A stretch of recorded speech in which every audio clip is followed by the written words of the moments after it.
Oh, ça commence à être du sérieux. On est rendu aux positions 40 à 31. L'école du jeu, en partenariat avec la boutique L'Imaginaire. Au-delà de vos attentes.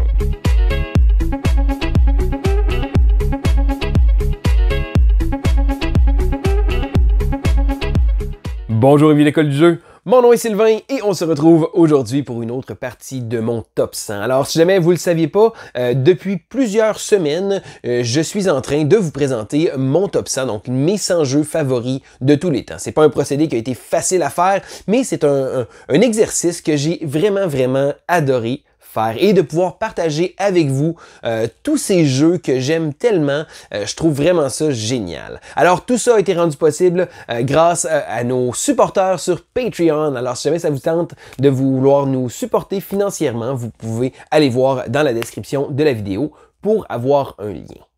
Mais maintenant, je saute immédiatement dans le vif du sujet avec la position numéro 40. Alors en 40e place, c'est le jeu Air, Land and Sea. Alors, Air, Land and Sea est un petit jeu de cartes composé de, je pense, quelque chose comme 18 cartes. Et c'est un jeu uniquement à 2 joueurs. Ce qui est drôle, c'est que c'est un jeu très minimaliste, mais que j'ai trouvé tellement intéressant par ses décisions. Alors dans le jeu, qu'est-ce qu'on va faire? On va tenter de devoir remporter un certain nombre de points de victoire et pour ce faire, on va faire plusieurs rondes consécutives. Donc chacune des rondes va donner au gagnant des points de victoire et ça fait en sorte qu'on va aligner quelques rondes comme ça avant de déclarer le gagnant. La twist intéressante, c'est que c'est une bataille, on va faire 3 fronts. Il y a la terre, l'air et l'eau. Donc les 3 champs de combat et on va jouer des cartes, donc chacun de notre côté, pour pouvoir faire une valeur numérique. Donc le joueur avec la valeur numérique la plus élevée sur un champ de bataille va remporter simplement ce champ-là et pour gagner le round, il faut faire au moins 2 champs de bataille. À la base, c'est très simple et les cartes vont finir par revenir tout le temps, mais par exemple, ce qui rend ce jeu-là vraiment unique, c'est que lorsque on va jouer, les premières parties, on va les aligner, on va essayer de voir faire la ronde au complet avec nos cartes, on va jouer nos cartes et après ça, c'est terminé. Mais ce qu'on peut faire, c'est qu'on peut se retirer et c'est là que le jeu prend toute une profondeur tellement intéressante parce que si on essaie de se retirer, on va donner des points de victoire à l'adversaire, mais beaucoup moins de points. Donc si on voit que le jeu s'enligne pas vraiment vers nous autres, on décide simplement de passer. Le joueur adverse va faire des points de victoire, mais beaucoup moins que si on avait duré jusqu'à la fin. Et les cartes, malgré le fait qu'elles reviennent toujours, on ne sait jamais qu'est-ce qu'il y a parce que les 2 joueurs ont des cartes, ont 6 cartes chacun, et il y a 6 cartes qui sont au milieu et qui ne sont pas données. Donc, 6 cartes mystères. Donc, oui, les 18 mêmes cartes vont toujours rouler, mais ça fait en sorte que c'est un jeu qui gagne à être rejoué. Les premières parties qu'on joue, on est comme, OK, c'est pas si fantastique que ça.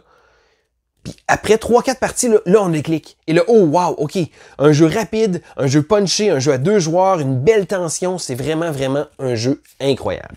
Je continue en numéro 39 avec le jeu Dice Throne. Alors Dice Throne est un jeu qui a maintenant là, saison 1, saison 2, Dice Throne Adventures. Dice Throne à la base, c'est un jeu de duel où on va prendre un personnage et on va affronter un autre. On peut jouer avec plusieurs modes de jeu, là, bon je dis en duel, mais on peut jouer à 2 contre 2, on peut jouer à 3, tout le monde contre tous. Il y a vraiment un paquet de modes de jeu. Ce qui est intéressant, c'est que avec ce jeu-là, on va avoir un personnage et le personnage va être simplement une petite boîte et à l'intérieur, il y a tout ce qu'on a besoin. On a les règles plateau de jeu, les règles, les dés, les tokens qui servent à ce personnage-là et chaque personnage est tellement différent. Donc à la base, on doit s'affronter, on va jouer contre l'autre, il faut descendre les points de vie de l'autre, de l'adversaire. Et le tout est fait qu'un système de dés, un peu à la Yadi ou King of Tokyo. On va avoir des dés, on va les brasser, on va avoir un certain nombre de rerolls qu'on va pouvoir faire pour essayer d'obtenir un résultat. Un tally final où on va appliquer une habilité spéciale. Un jeu tellement intéressant et tellement différent parce que chacun des personnages qu'il va avoir va se jouer différemment. Et là, dans la première boîte, il y avait, 6 personnages. La saison 2, ils en ont rajouté et tout ça est compatible. Et c'est ce qui est vraiment incroyable, c'est que ça permet de pouvoir faire de la variété et c'est vraiment un jeu tellement intéressant. Et j'ai été surpris parce qu'à la base, je me disais, c'est un jeu de duel. J'ai joué en équipe en 2 contre 2 et j'ai vraiment adoré mon expérience. Dice Throne, un jeu qui gagne à être connu. C'est pas un jeu qui est énormément complexe. C'est pas un jeu où on va dire on va avoir énormément de stratégie. C'est certain, il y a beaucoup de dés. On va choisir quand même qu'est-ce qu'on va viser comme résultat. Mais c'est un jeu qui est amusant. Un jeu qui, à chaque fois que je l'ai joué, c'est toujours plaisant. Et c'est tellement simple à montrer. Donc, par exemple, on prend un personnage et voilà, t'as ton personnage, j'ai mon personnage. On est prêt à jouer. On est rendu au numéro 38 maintenant avec un jeu qui s'appelle Ethnos. Bon, Ethnos n'est pas le jeu le plus beau sur Terre. Même là, c'est probablement un des jeux les plus, pas laids, mais je dirais que c'est pas inspirant. À la base, c'est quoi Ethnos? C'est un jeu de contrôle de territoire. En fait, on va devoir placer des marqueurs dans différents territoires et il va y avoir des décomptes de majorité qui vont se faire après certaines époques.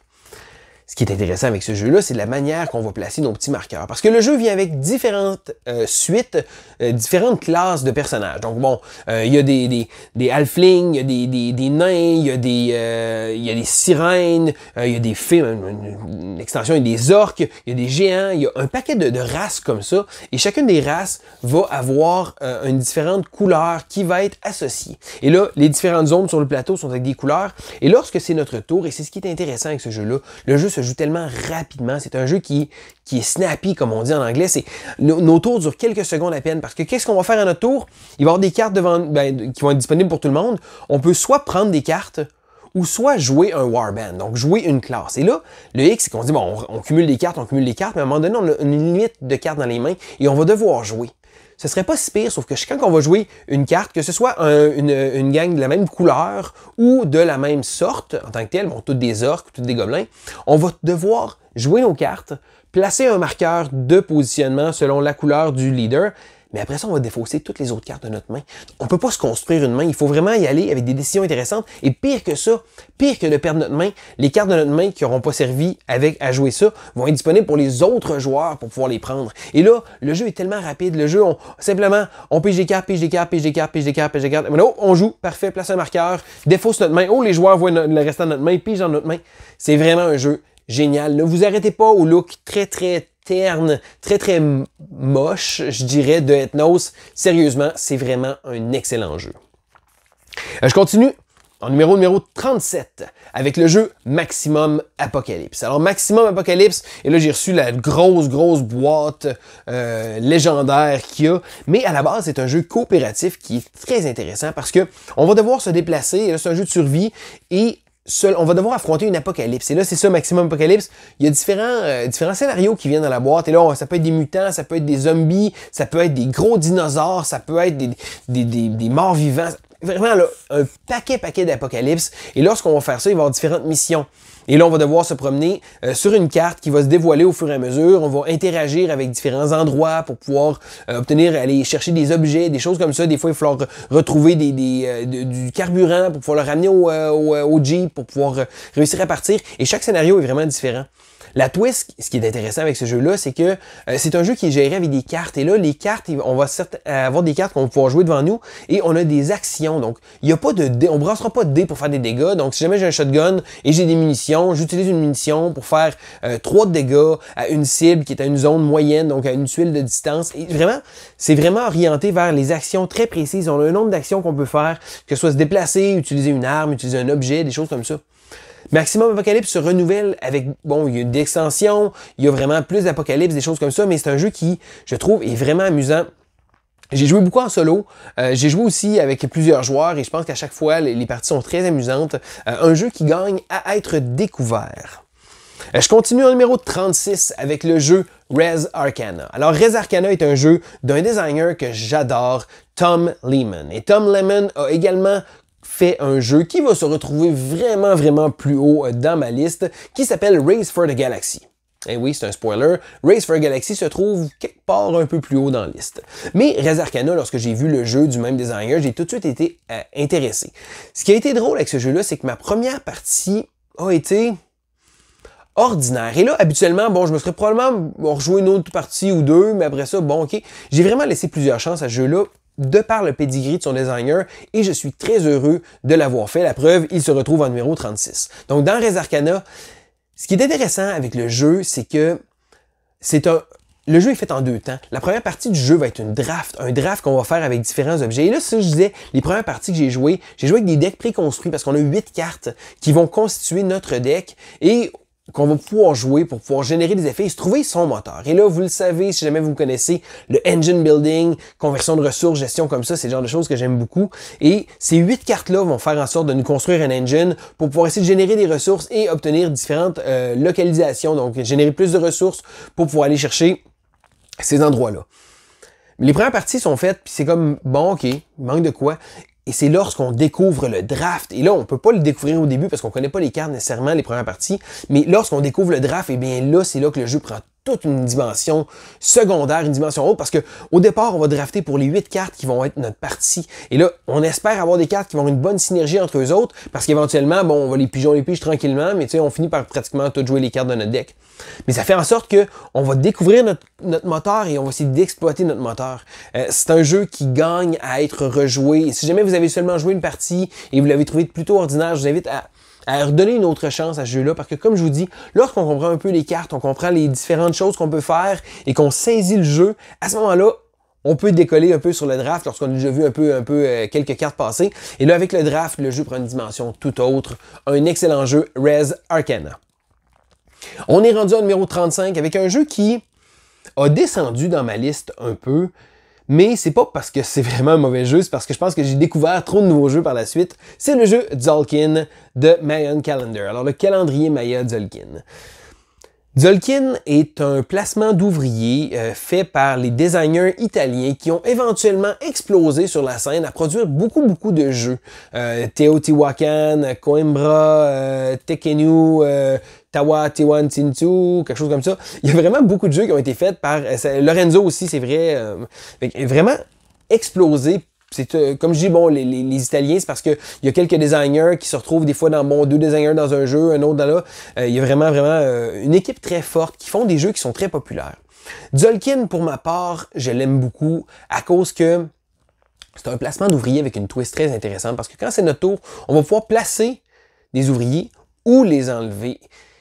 Et, comme si c'était pas assez, il y a un système de roues. Et là, si jamais vous avez déjà vu le jeu, il y a certaines roues avec des engrenages qui vont tourner. Et là, lorsqu'on va passer chacun des tours, on va tourner l'engrenage qui va faire tourner toutes les petites roues. Et là, nos ouvriers qu'on va placer à l'endroit numéro 1 vont avancer à l'endroit numéro 2. Et là, plus ça avance et plus on laisse nos ouvriers là, et plus l'action qu'on va pouvoir en retirer va être bénéfique.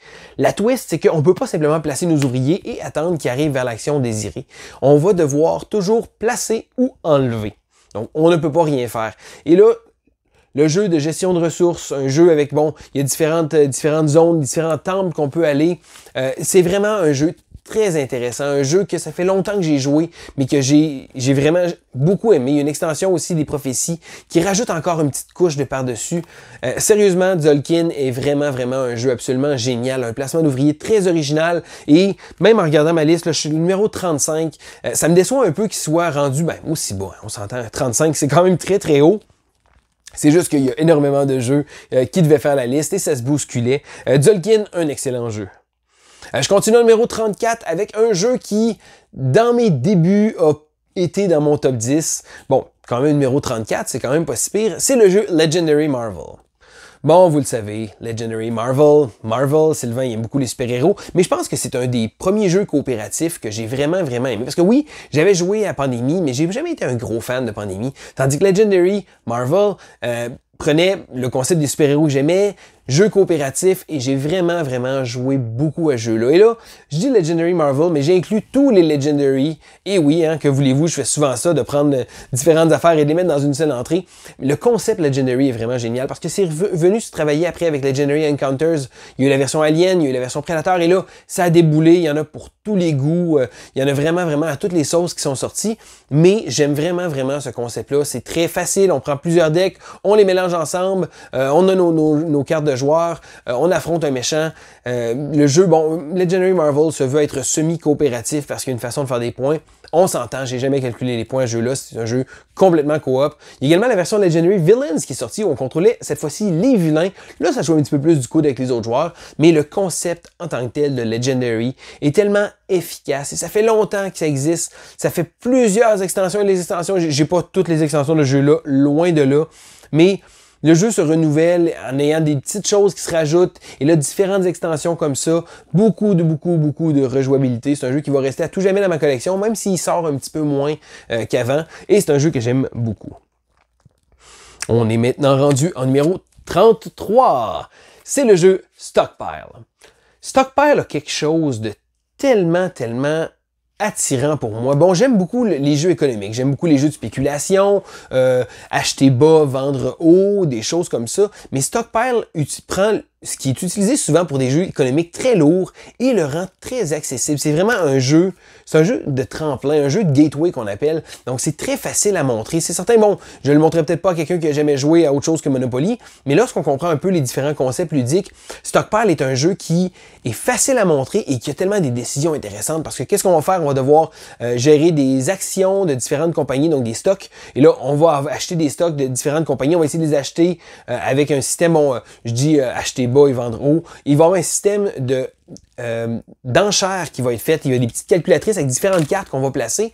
Et à ce moment-là, qu'est-ce qui va se passer? C'est qu'on va miser pour pouvoir aller chercher différentes cartes. Et là, on va pouvoir altérer le marché. On va avoir des actions différentes, des stocks de différentes compagnies. Et on va devoir attendre le moment opportun pour pouvoir les vendre. Parce que oui, les compagnies vont bouger. Et là, à chaque tour, on a un petit peu d'informations secrètes. Donc, ce tour-ci, je sais que la compagnie rouge va monter de 2. Donc, ça se pourrait que si jamais j'ai beaucoup de rouges, je vais peut-être essayer de les vendre. Mais là, peut-être bien que les autres joueurs vont se dire, oh, il va peut-être mettre la puce à l'oreille. Peut-être bien que justement, on va essayer de faire ça. Et là, on manipule le marché boursier comme ça. Et c'est vraiment, vraiment un jeu intéressant, mais un jeu surtout très accessible. Et je pense que c'est ce qui fait le charme de ce jeu-là.